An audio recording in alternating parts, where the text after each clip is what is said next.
আমি একজন ছোট ইউজার ইসলামিক বিষয় নিয়ে ভিডিও তৈরি করি।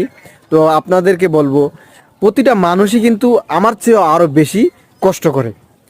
তো আমি তাদেরকে বলছি, যারা কষ্ট করে lakh lakh million million follower বানাচ্ছেন বা ভিউ পাচ্ছেন, তাদের প্রত্যেকটা জনের ব্যাকগ্রাউন্ডে মিউজিক চলে, গান চলে, আর এই গানগুলোর দ্বারা গুনাহ হয়ে থাকে। আপনার একটা ভিডিওর মধ্যে যদি 4 মিলিয়ন ভিউ হয়, তাহলে 4 মিলিয়ন গুনার ভাগিদার আপনি। বুঝতেই পেরেছেন?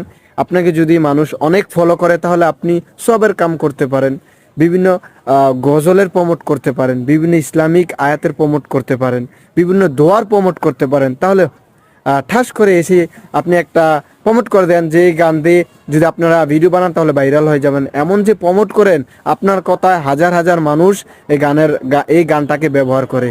আপনি তো গুনাহ করছেন, আপনার ফলোয়ার যত মিলিয়ন মিলিয়ন আছে তাদেরকে দিয়েও সেম